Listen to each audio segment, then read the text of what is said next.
Investing in the country's citizens is integral for the accomplishment of all the Vision 2030 goals. The government is adopting some novel and exciting approaches to make this a reality. Hello, I'm Audrey Williams. Thank you for joining me. Today we take a look at one such approach being used to empower our children in strategic priority number 4, human capital development. Also in the show, building businesses by creating value-added products from local produce. Stay with me as we journey through another episode of Jamaica Magazine. The news is next.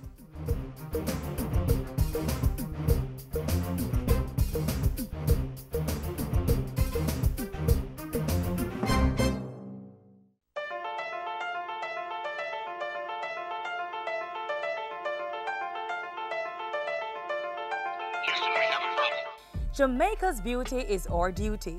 Prevent bushfires during the windy, dry season. Remove firewood, dried grass, or bush away from your house.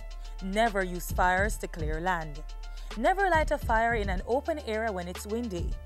Ensure cigarette butts, matches, or other lighting materials are out before disposal.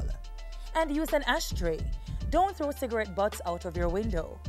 High winds and dry conditions can be a fiery combination. Lend a hand. Protect our land from fires.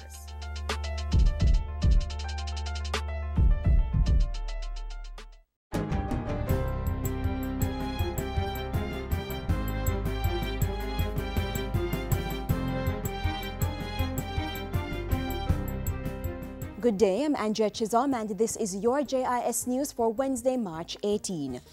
Chief Economist at the Finance Ministry, Everton McFarlane, says the 2015-2016 budget revenue measures support the nation's growth strategy as well as the private sector.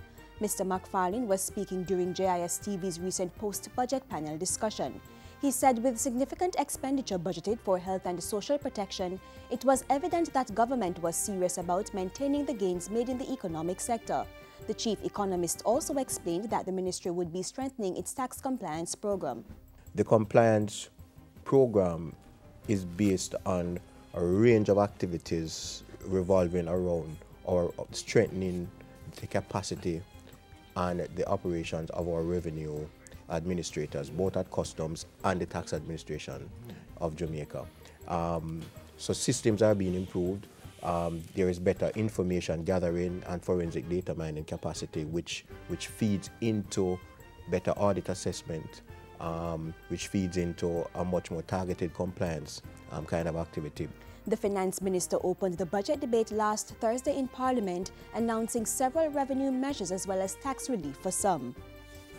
Jamaica is about to be recognized for achieving a major milestone in healthcare. Jamaica will soon be declared as having eliminated mother-to-child transmission of HIV and congenital syphilis. The National Family Planning Board's Executive Director made that revelation at a recent Health for All forum where she was speaking on behalf of the Health Minister. She pointed to other significant gains in the National HIV/STI program, including widespread delivery of the antiretroviral treatment, which she said was driving reduction in pediatric HIV cases and deaths. Notwithstanding the new challenges, the multi-sectoral response has succeeded in keeping the adult prevalence rate for HIV at a stable level of 1.7%. Through partnership, we were able to increase ART coverage to the current level of over 70% of those with AIDS, or 60% of those with advanced HIV. Dr. Chavan said it was important to focus on serving the needs of every member of the population, especially at-risk and vulnerable groups. Government is spending $280 million to repair roads in sections of West Rural St. Andrew under the Jamaica Emergency Employment Program JEEP. This was disclosed by State Minister in the Ministry of Transport, Works and Housing, Richard Azan, while on a recent tour of projects by the National Works Agency in the area. He said the Boone Hall Road was one of the major projects being executed on the JEEP. Approximately 730 meters of the roadway is being rehabilitated at a cost of $145 million. We are doing some V-drain and overlaying of the entire road. There was a problem where you have water coming from the hillside, and we have to put in some French drain there to also take away the water into the major drain. Sections of the roadway in Eric-Stony Hill will also be repaired at a cost of $135 million. The state minister also promised that additional roadworks would be carried out in West Rural St. Andrew during the 2015-2016 financial year, including sections of Golden Spring, Mount Airy, Brandon Hill, Mount Zion and Coakley. Meanwhile, the Transport and Works State Minister is appealing for road users to make safety a priority. We have to do much better on the road. Speeding and reckless driving is causing all of these deaths. And I believe that a number of families are suffering from what is happening.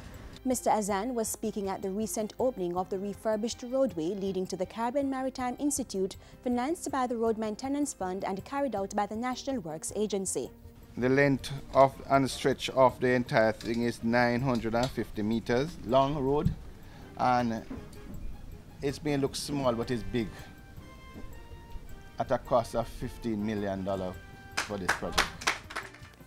And finally, Prime Minister Portia Simpson-Miller announced to Parliament on Tuesday that U.S. President Barack Obama would be paying a state visit to Jamaica on April 9. Mrs. Simpson-Miller and President Barack Obama will hold bilateral discussions on a range of issues of mutual interest. During the visit, Jamaica will host discussions between President Obama and CARICOM heads of government on issues on the CARICOM USA agenda, including security and trade. In her statement to Parliament, the Prime Minister welcomed the visit, which is the second time a sitting U.S. President has visited independent Jamaica. We view the visit as an acknowledgement and, more importantly, an appreciation of the close ties of history and culture that unite our two peoples. We are confident, therefore, that the visit will be marked by fruitful dialogue and exchanges that will serve to strengthen the close relations that exist at the bilateral level between Jamaica and the USA and between the USA and CARICOM.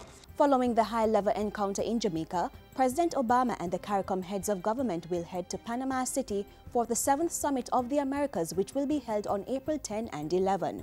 And that's it for JIS News Today. I'm Andrea Chisholm. Thank you for watching.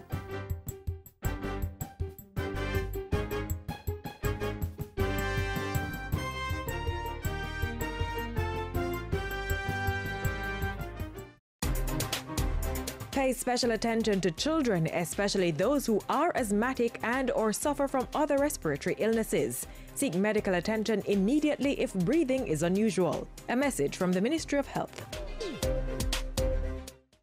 Did you ever imagine that all the times when you saw your child pretend to be a businessman or a bank manager, that they would one day get the opportunity to not only continue their play, but also learn invaluable lessons about money management? Learn more as we take you on a tour of J.A. Biztown. Welcome to J.A. Biztown. I am Joshua Lynn, the mayor. Come with me. I am the government person in charge and I represent J.A. Biztown people. I am the CEO of CB Stock Shop. I am the CEO of Guardsman. I am the CEO of Jabistown TV. Today, we will be providing the businesses of Jabistown and advertising opportunities, interviewing J.A. Biztown, the newest town in Jamaica located on the Ministry of Education's Canewood property at 37 Arnold Road in Kingston. It was created strictly for children, as government sees the need to develop the country's human capital from an early age. The town is a model working economy in which students apply for jobs and are both workers and consumers. This program is called J.A. Biztown, Junior Achievement Biztown, and it originated in the U.S. Junior Achievement exists in 121 countries, so we're one of the countries implementing it. The initiative, which falls under the Junior Achievement Program, is being implemented at a cost of approximately $70 million, with most of the money coming from donations. Major support is provided by the Rotary Club of Kingston, the United States Agency for International Development USAID, the Ministry of Education, and a myriad of private stakeholders. The purpose of J.A. Biztown is really to teach students at a primary school level about what it takes to work. What are some of the work readiness skills that you have to have? What are some of the business skills that you have to know? When you see a company, you see their product. Is it just their product that they have to be concerned with, or is it what happens behind that? They have to look at salaries for staff. They have to look at operating costs like paying utility bills. And when your parents leave or guardians leave and go to work, what does that mean? Where are they going? What type of responsibilities do they have? The program targets 10,000 grade 5 students who are being trained in a localized version of the international curriculum before they get to operate their businesses at JA Biztown. They are trained by select teachers who themselves receive the training prior to the classroom instructions. These students are facing real-life experiences and they're having fun doing it. They're learning math, they're learning to express themselves in English, and they're learning how to relate to those who come among them, their customers. And there are many, many other lessons that they're learning. I'm writing up the date and who is the check is going to go to and the sum of money they are going to get. And I'm writing it here in numbers and right here in words. And I'm writing up the account number and my signature. Today our staff at Lime will be installing phones in each business in Biztown. I'm a cashier. I collect payments from the customers who buy things at Lime. Good morning, how may I help you? I'm going to purchase a Samsung phone. This one? Yes. Here. Thank you. You're welcome. I am a publisher of Jamaica Yellow Pages. A publisher of Jamaica Yellow Pages design website and send it to other people so they can come and get more information about it. JA Biztown is a true example of involving students so they can learn and develop the skills for a brighter future. I'm proud as a Jamaican, and I'm a proud member of a government, because this is the type of project which needs to be replicated, not just here in Kingston, but we hope that we can do others across the country. Yes, that's the next plan of action. The Ministry of Education, along with Junior Achievement, is working on expanding the program from the current 10,000 grade 5 students to all 42,000 grade 5 students across the island. A plan is also in progress to develop a similar town on the other end of the island, targeting rural students and saving them the long drive to Kingston. It showed me how to work with other people and have a great business, and it teaches me a lot. I learned so far to do the lawyer business and to write up papers and to do other stuff. I have learned to write checks and I have learned to get money from the bank. All part of the training of our students to be productive professionals for the future. As government continues to focus on the strategic priority of developing our human capital in a bid to make Jamaica the place of choice to live, work, raise families, and do business.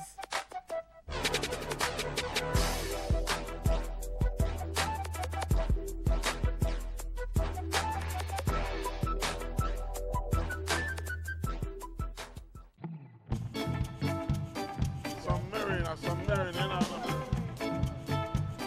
Yeah? Yeah, man, I have the package 60,000. 60,000? Yeah. How much I want? Yeah, man, 2 bays I want. Yeah, man, no one else. Yeah, man. Same. Alright, what one cat? You don't know, I sit downtown the other day there. Oh. All the co-brethren, them man, we buy and sell marina. One of them I sell a 6-pack for $1,000 and the next one I sell one for $200. So where buy? Buy 5 of them for $1,000. Think them can't rob me. So Uncle Fancy, is the same $1,000 you would spend to get the 6? Seriously? Tell them again now, my math brains. Math count. Math count. Sponsored by the Ministry of Education. As part of its human capital development strategy, the government is also investing in the agro-processing industry. Through a partnership with RADA, farmers and homemakers are being trained to produce quality value-added products, not only for local consumption, but also for export. Learn how you can get involved in our next feature.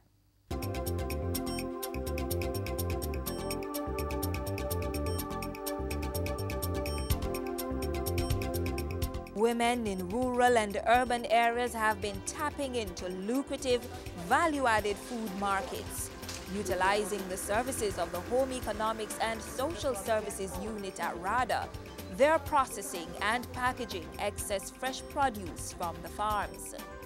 We go into the areas and whereas the extension officer would be helping the farmers to grow the crop, the Home Economics officer help in the utilization of the crop.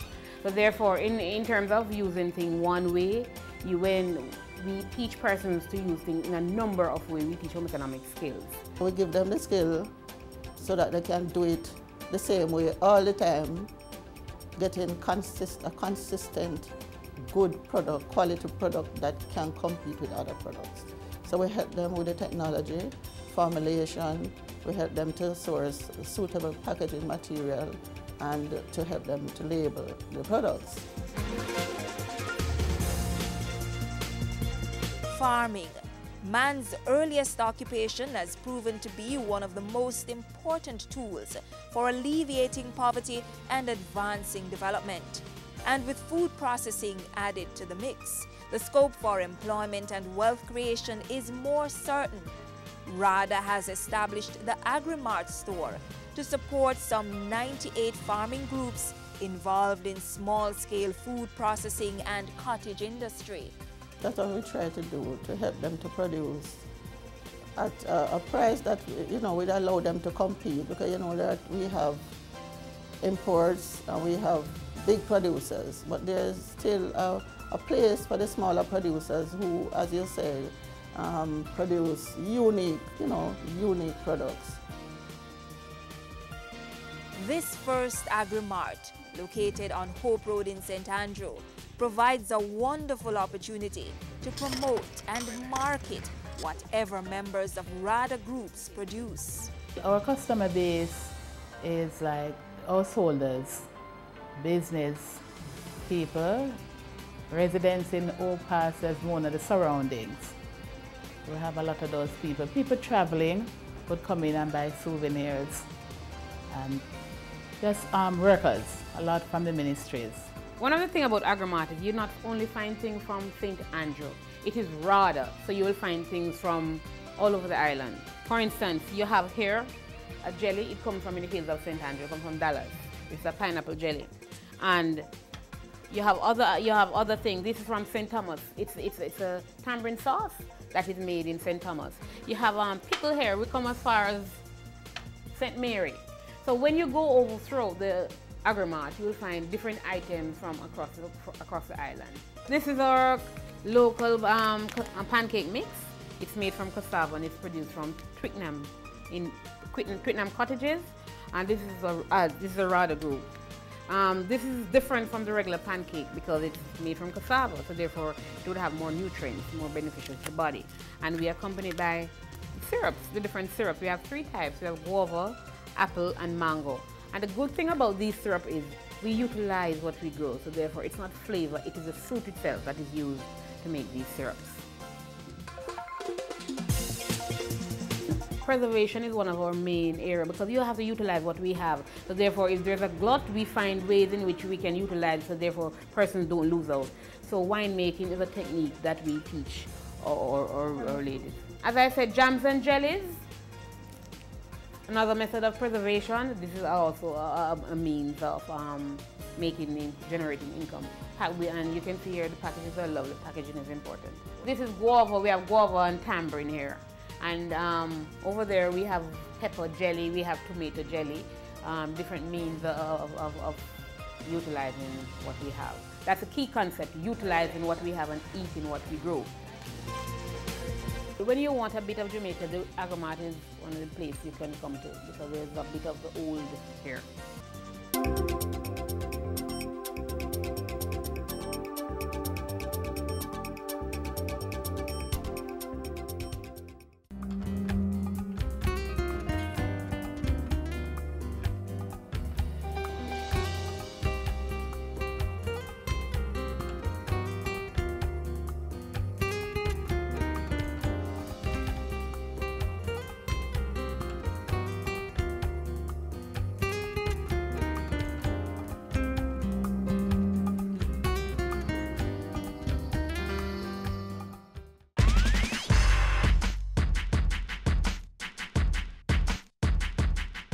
The Office of the Custos Rotalorum provides citizens with the opportunity to put their best foot forward to ensure, among other things, that justice is administered fairly at the community level. To prepare you for the installation of the Custos of St. Andrew, listen up as we tell you about some of the other functions of the office. The first citizen of the parish, appointed by the Governor-General, representative of His Excellency, the Governor-General in each of the parishes in Jamaica. There are privileges attached to the office of Custos. A Custos is entitled to be referred to as honorable both during his tenure and after retirement, affix a pair of official CR plates to his motor vehicle, and be conferred with a national honor, not less than Order of Distinction Commander class, upon his appointment. One of the duties of the Custos Rotalorum is receiving any representative of the royal family or His Excellency the Governor-General when that individual is within the precincts of the parish. Apart from that, the core function of a Custos is to deal with law and order within the parish. And the office calls for the appointment of justices of the peace in communities all over the parish, and for frequent meetings with the resident magistrate and the police as to how law and order is being conducted and if crime is under control. The Honorable Bobby Pottinger says to be a Custos is a fulfilling job. Join us tomorrow to learn more about the role of the Custos Rotalorum.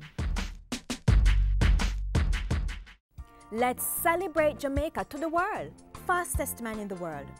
First Jamaican woman to win gold in Olympic 100-meter sprint. An upcoming global superstar. Mouth-watering meals. And a vibrant set of people. We are Jamaicans. Let's get together and bring back the love. The government continues to use the arts to build the creative capacity of Jamaicans. In the next feature, we look at how writers are being encouraged to claim their position on the world stage through the Lignum Vitae Writing Awards.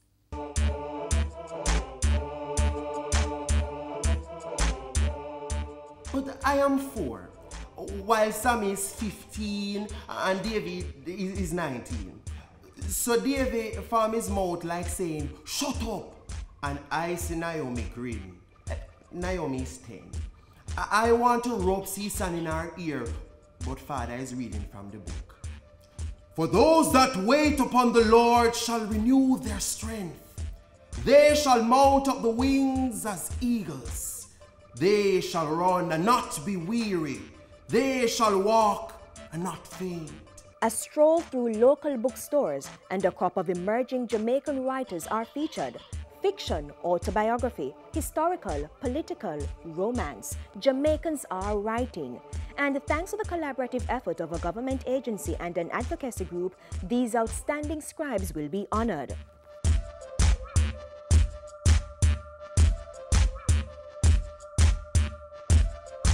We must have more literary writers. We must have more literary works for our generations. I think our history must be written and it must be told.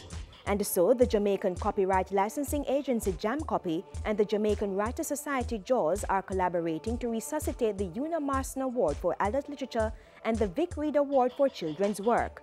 Another award is also being introduced, the Jean DaCosta Award. These national awards, named after outstanding Jamaican authors, have been rebranded and will come under one big literary recognition, the Lignum Vitae Writing Awards. The awards, to be presented biannually, are intended to encourage original, high-quality and creative work. I think the Lignum Vitae is a remarkable and appropriate descriptor for these awards. Lignum Vitae, Guaicum officinale, is a hardy tree that grows best in the dry woodlands along the north and south coast of Jamaica. The plant is extremely ornamental, producing an attractive blue flower, and if you will recall, an orange-yellow fruit. All these attributes of the Lignum Vitae are symbolic of the spirit and the intent behind the renewal of these National Book Awards.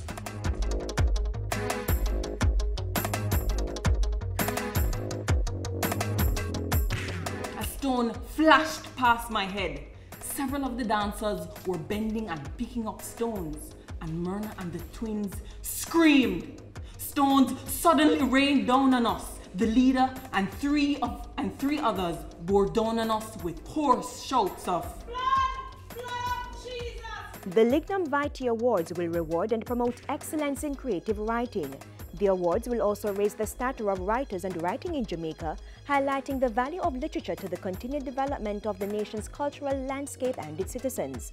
Another objective is to discover and promote new Jamaican writers and support existing ones.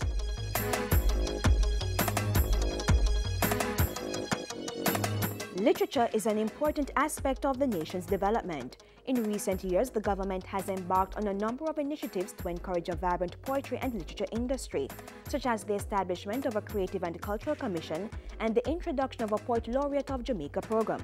For this and more reasons, the government is enthusiastic in partnering to host this award, so much so that Jam Copy has put $1.5 million into the awards. This represents our tangible commitment to Jamaica's cultural and creative industries, and in this specific case, to the support of Jamaican authors and publishers.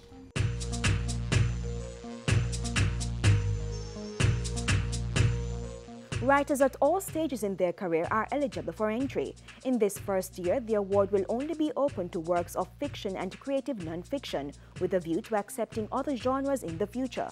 The Una Marson Prize, valued at $500,000, will be presented for adult fiction or adult creative non-fiction. The Vic Reed Prize for $250,000 will be presented for young adult fiction, and the Jean DaCosta Prize of $250,000 for children's fiction. Jamaicans here and abroad may enter, and there is no age limit for entry.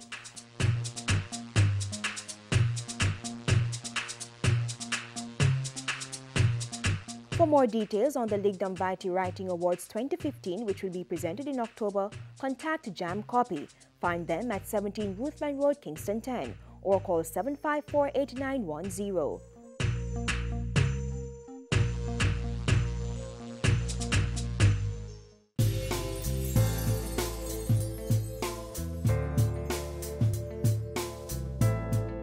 And that's it for this episode of Jamaica Magazine. Thank you for the time you spent with us. Remember, you can always use our Facebook or Twitter pages to provide feedback on our programs. There's also our YouTube channel and website that will keep you up to date on all things Jamaican.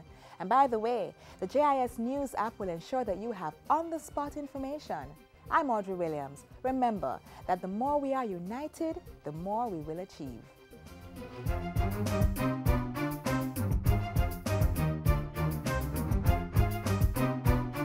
This has been a production of the Jamaica Information Service, the voice of Jamaica.